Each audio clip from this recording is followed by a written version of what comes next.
In a small town in America, the Sterling Grocers chain was a staple in the community. Known for its friendly staff and commitment to customer service, it had been a family-owned business for generations. However, everything changed when Nathan Wallace, an executive known for turning struggling companies around, acquired the chain. He was determined to modernize the grocery store but soon discovered that the heart of the business, the community spirit, was in danger of being lost. Eager to understand the dynamics of his new company, Nathan decided to visit one of the stores incognito.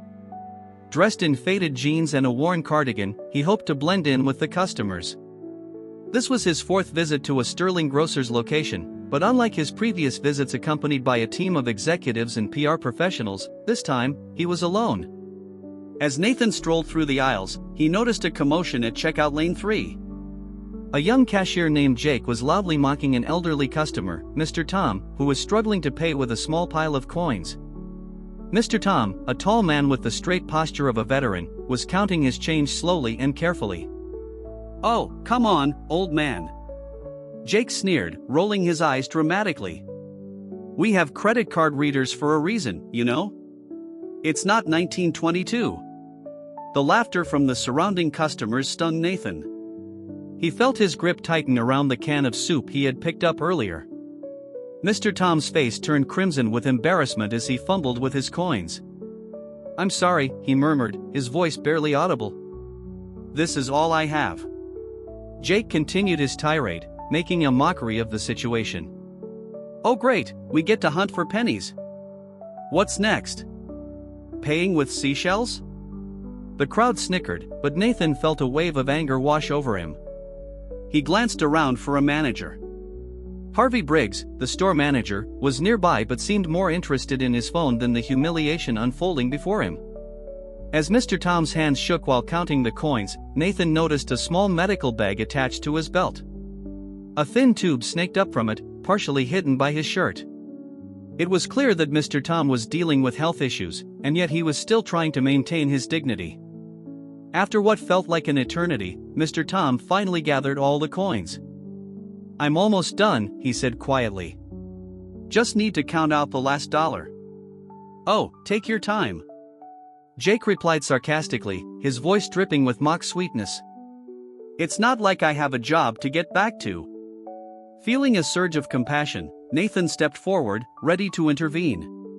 But before he could say anything, Mr. Tom, his dignity hanging by a thread, managed to pay for his groceries and walked out, shoulders hunched and head down. The atmosphere in the store shifted slightly. Some customers looked uncomfortable, while others quickly diverted their eyes. Nathan, however, was determined to address the issue. He pulled out his phone and made a call to his assistant, Sarah. "Clear my schedule for the next 3 days. We have a situation at store number 247 that requires my personal attention." Over the next few days, Nathan conducted meticulous observations. He discovered that Jake was not an isolated incident. There were multiple complaints against him, all dismissed by Harvey. The culture of disrespect ran deep, and Nathan knew he had to act. He also learned about Jessica, a young cashier who had been quietly observing the situation. She was well liked by both customers and her colleagues for her kindness and willingness to help. Jessica often offered to assist elderly customers or those struggling with their payments, and she had even created a sign language guide for a deaf customer who frequently shopped there. However, her efforts often went unnoticed in the shadow of Jake's antics. The day of reckoning arrived, and Nathan decided to implement a plan that would not only address the toxic environment but also restore the dignity of every customer. He called for an all-hands meeting with the staff, announcing that he would be present to discuss changes. On the morning of the meeting, Nathan dressed in a worn Yale sweatshirt and jeans, deliberately making himself appear less authoritative. He shuffled into the store, feigning an air of disorganization. As he approached the checkout, he noticed Jake at the register again, scrolling through his phone. Nathan deliberately chose Jake's line, setting down a basket filled with dented cans and expired milk. He began to count out coins slowly, allowing some to spill onto the counter. The reaction was immediate. "Oh great, another one!" Jake exclaimed loudly. "What is this, a museum? Do you want me to get a magnifying glass to see how old these are?" The laughter was sharp, and Nathan felt his heart race. He continued counting, allowing his movements to become more erratic, hoping to draw attention. Just as he expected, Jake's taunts escalated. Suddenly, Jessica stepped forward. "I'll help this gentleman check out," she announced firmly. "My register is open." Jake looked taken aback. "You're interfering with a transaction in progress," he protested. "No, I'm preventing a violation of company policy regarding customer dignity," Jessica replied. "Section 4.3 of the Employee Handbook specifically prohibits discriminatory behavior based on perceived economic status." "Would you like me to quote it?" The store fell silent. Nathan could see the tension in Jake's face as Jessica stood her ground. "Sir, please come to my register," she continued gently. "I'll help you count your coins privately, and I'll make sure you get your receipt for the coin counting machine if you prefer." With a small smile, Nathan shuffled over to Jessica's register, feeling a sense of hope. He knew then that change was possible, even in a toxic environment. After the incident, Nathan gathered evidence documenting Jake's behavior, alongside the numerous complaints against him and Harvey. He prepared to take serious action. The following day, he called a meeting with the entire team.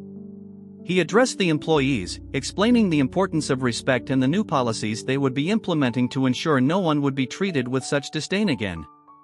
Jessica was promoted to customer service manager, tasked with training others in the store on how to treat customers with dignity. Meanwhile, Nathan had gathered enough evidence to fire Jake and Harvey. But instead of simply dismissing them, he decided to take a more public approach. He invited local news outlets to cover the changes happening at Sterling Grocers, emphasizing that respect would be at the forefront of their customer service.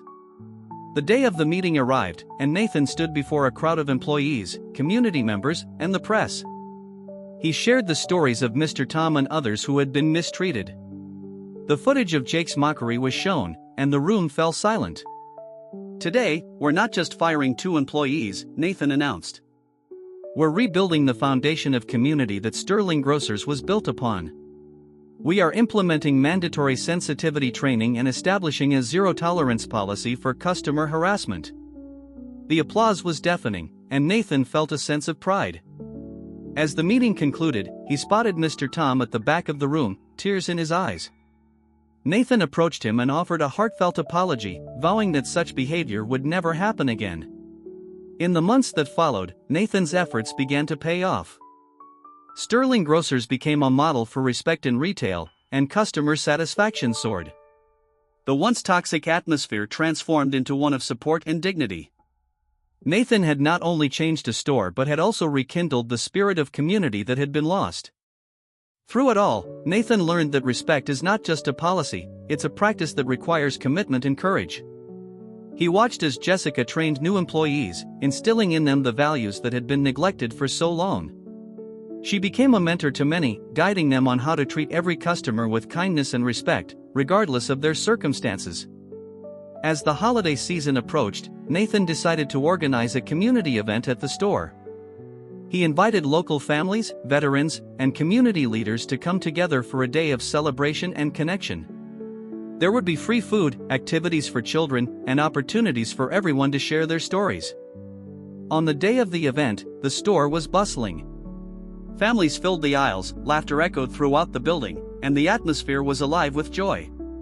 Nathan watched from the sidelines, feeling a sense of fulfillment that he hadn't experienced in years. Mr. Tom arrived with a group of fellow veterans, his face beaming with happiness. He approached Nathan and shook his hand. "Thank you for everything you've done," he said, his voice steady. "It feels good to be treated with respect again." Nathan smiled, realizing that the changes they had made were more than just policies, they were about restoring dignity to every individual who walked through the doors of Sterling Grocers. He knew their journey was far from over, but he was filled with hope for the future. As the event wrapped up, Nathan took a moment to reflect. He understood that the true measure of success wasn't in profits or sales figures, but in the lives they touched and the community they built. In a world where kindness often seems scarce, Sterling Grocers stood as a beacon of respect and compassion, a testament to the power of understanding and the difference one person can make. And so, the story of Sterling Grocers continued, a narrative woven with respect, dignity, and the unwavering spirit of community.